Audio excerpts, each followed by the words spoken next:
രണ്ട് അധ്യാപകർ തമ്മിലുള്ള ശക്തമായ പോരാട്ടമാണ് തവനൂർ മണ്ഡലത്തിൽ അരങ്ങേറുന്നത്. പൂക്കരത്തറ ഹയർ സെക്കൻഡറി സ്കൂളിലെ പി ഇഫ്തിഖാറുദ്ദീനാണ് UDF സ്ഥാനാർത്ഥി. തിരൂർ PSMO കോളേജിലെ ചരിത്ര വിഭാഗം അധ്യാപകൻ KT ജലീൽ LDF സ്ഥാനാർത്ഥിയുമാണ്. നമ്മോടൊപ്പം ഇപ്പോൾ പി ഇഫ്തിഖാറുദ്ദീൻ ഉണ്ട്. എങ്ങനെയാണ് തവനൂർ മണ്ഡലത്തിൽ ജനവുമായി മുന്നോട്ട് പോകുമ്പോഴുള്ള ജനങ്ങളുടെ ഒരു പ്രതികരണം എന്താണ്? അവസാന ഘട്ടത്തിലുള്ള പ്രതീക്ഷ? ജനങ്ങൾ പൂർണ്ണമായും ഈ പ്രാവശ്യം ഐക്യ ജനാധിപത്യ മുന്നണിയുടെ കൂടെയാണ്. ജനങ്ങളുടെ മനസ്സ് വായിക്കാൻ ഞങ്ങൾക്ക് സാധ്യമായി. അവർക്കെല്ലാം ഒരു മാറ്റം ഈ നിയോജക മണ്ഡലത്തിൽ അനിവാര്യമാണ് എന്ന അഭിപ്രായമാണുള്ളത്. സ്വാഭാവികമായും അത് വോട്ടായി മാറുമെന്ന കാര്യത്തിൽ തർക്കമില്ല.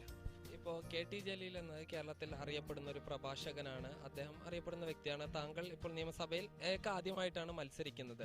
ഈ KT ജലീലും താങ്കളുമുള്ള ഒരു പോരാട്ടത്തെ എങ്ങനെയാണ് കാണുന്നത്? അത് ഓരോരുത്തർ വരുമ്പോഴല്ലേ മനസ്സിലാകും. സ്വാഭാവികമായിട്ടും അദ്ദേഹത്തിനൊരു അവസരം കിട്ടി, അദ്ദേഹത്തെ മനസ്സിലാക്കാനും അവസരം കിട്ടി. ഞാനൊരു പുതുമുഖമാണ്. അഖിലേന്ത്യാ കോൺഗ്രസ് കമ്മിറ്റി സാധാരണക്കാരനായ എന്നെ സാധാരണക്കാരുടെ കൂടെ നിൽക്കും എന്ന പൂർണ്ണ വിശ്വാസത്തിലാണ് ഇവിടേക്ക് നിയോഗിച്ചിട്ടുള്ളത്. താങ്കൾ ഇവിടെ MLA ആയി വരികയാണെങ്കിൽ ഈ മണ്ഡലത്തിലെ ജനങ്ങൾക്ക് കൊടുക്കുന്ന ഏറ്റവും വലിയ വാഗ്ദാനം എന്താണ്? ഞാൻ ജയിച്ചു കഴിഞ്ഞാൽ നമ്മുടെ ഈ കുടിവെള്ള പ്രശ്നത്തിന് ശാശ്വതമായ പരിഹാരം കണ്ടെത്തുക എന്നതായിരിക്കും ഒന്നാമതായി. ഈ പ്രശ്നം തീർക്കാനുള്ള പരിപാടിയുമായിട്ടായിരിക്കും മുന്നോട്ട് പോകുക. എടപ്പാളിൽ പ്രത്യേകമായി എടപ്പാൾ പാക്കേജ്, അതാണ് ഞങ്ങൾ ഉദ്ദേശിക്കുന്നത്. റിംഗ് റോഡുകൾ ഉൾപ്പെടെ, ഒരു പോലീസ് സ്റ്റേഷൻ ഉൾപ്പെടെ, മിനി സിവിൽ സ്റ്റേഷൻ തന്നെ നമ്മുടെ എടപ്പാളിൽ തയ്യാറാക്കണം എന്നാണ് ഉദ്ദേശിക്കുന്നത്.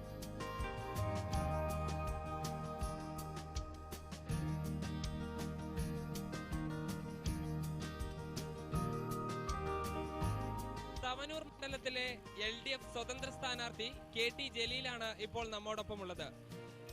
KT ജലീൽ, ഇത്തവണയും തവനൂർ താങ്കൾക്കൊപ്പം നിൽക്കുമോ? തീർച്ചയായും. കാരണം ഞാൻ കഴിഞ്ഞ 5 വർഷമായി ഈ നിയോജക മണ്ഡലത്തിലെ ജനങ്ങൾക്ക് പോകുന്നത്. അവരെന്നെ സമീപിച്ചപ്പോൾ അവരുടെ പാർട്ടിയോ മതമോ ജാതിയോ ഒന്നും ഞാൻ ചോദിച്ചിട്ടില്ല. അവരുടെ സുഖങ്ങളിൽ ദുഃഖങ്ങളിലെല്ലാം പങ്കാളിയായി ഞാൻ ഉണ്ടായിരുന്നു. ഒരു ജനപ്രതിനിധി കേവലം വികസനങ്ങൾ കൊണ്ടുവരേണ്ടയാൾ മാത്രമാണ് എന്ന ധാരണയല്ല എനിക്കുള്ളത്.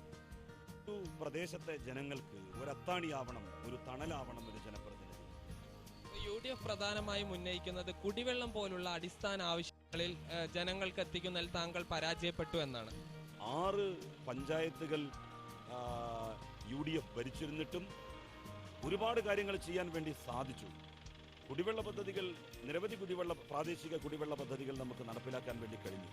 വലിയ കുടിവെള്ള പദ്ധതികൾ നടപ്പിലാക്കുന്നതിന് പഞ്ചായത്ത് ഭരണസമിതികളാണ് തടസ്സം നിന്നത്. താങ്കളുടെ വികസന നേട്ടങ്ങൾ തന്നെയാണോ താങ്കൾ ജനങ്ങളോട് ഉയർത്തുന്നത്? കഴിഞ്ഞ 5 വർഷം ജനങ്ങൾക്കിടയിൽ ഞാൻ ഉണ്ടായിരുന്നു. മാസത്തിലൊരിക്കലെങ്കിലും ഈ പ്രദേശത്തുള്ള ആളുകൾ എന്നെ കണ്ടുമുട്ടിയിട്ടുണ്ടാകും. തീർച്ചയായും ഞാൻ അവരുടെ വിളിപ്പുറത്തുണ്ടായിരുന്നു. അതുകൊണ്ട് തന്നെയാണ് ഒരുപാട് പരിചയങ്ങൾ, സൗഹൃദം എല്ലാം ഉണ്ട്. തീർച്ചയായും ഇടതുപക്ഷ ജനാധിപത്യ മുന്നണിക്ക് ഈ നിയോജക മണ്ഡലത്തിൽ വലിയ വിജയമുണ്ടാകുമെന്നുള്ള കാര്യത്തിൽ തർക്കമില്ല.